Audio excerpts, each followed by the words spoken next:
చంద్రబాబు రాజకీయం కోసం కలియుగ దైవం శ్రీ వెంకటేశ్వర స్వామి వారి ప్రసాదాన్ని కూడా వదలలేదని వైఎస్ఆర్ సేవాదళ్ రాష్ట్ర ప్రధాన కార్యదర్శి పార్టీ సీనియర్ నాయకులు ఉమ్మి రఘురాం విమర్శించారు.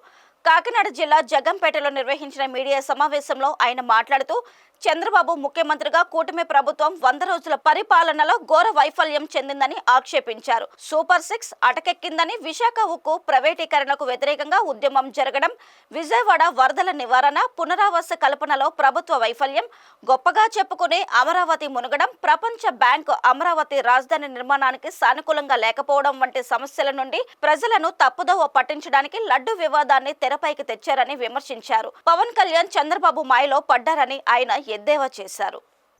తిరుమల తిరుపతి దేవస్థానం కలియుగ దైవం శ్రీ వెంకటేశ్వర స్వామి గారి లడ్డూ ప్రసాదంలో జరుగుతున్నటువంటి అక్రమాలు జరిగాయని గౌరవ ముఖ్యమంత్రి చంద్రబాబు నాయుడు గారు విమర్శించడం, గత ప్రభుత్వం మీద విమర్శలు చేయడం, జగన్మోహన్ రెడ్డి గారి మీద విమర్శలు చేయడాన్ని ఖండించడం కోసం మేము ముందుకు రావడం జరిగింది.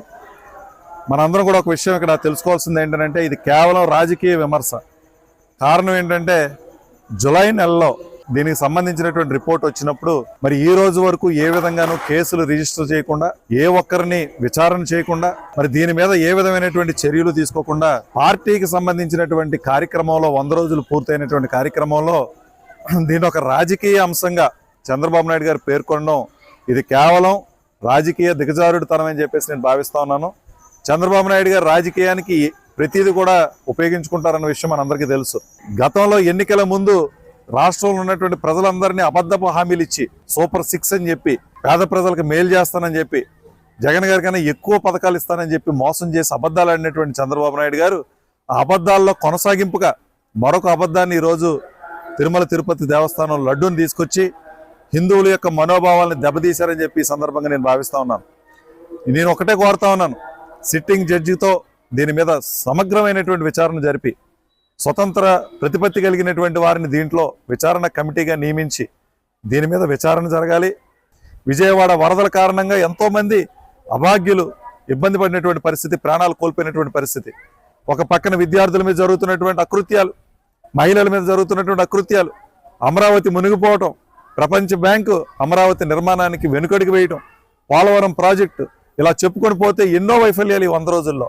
ఈ వైఫల్యాలన్నింటినీ కప్పిపుచ్చుకొని ఈరోజు జగన్మోహన్ రెడ్డి గారు బురద జల్లేటటువంటి కార్యక్రమం చేస్తే, హిందువుల యొక్క మనోభావాలను దెబ్బతీస్తే, ఇవన్నీ కూడా ప్రజల యొక్క దృష్టి అంతా కూడా వీటి మీద మరులుతుందన్న ఆలోచనతో ఈయన చేసినటువంటి ఈ దుశ్చర్యను మేము తీవ్రంగా ఖండిస్తూ సుమోటోగా తీసుకోవాలి కోర్టులు.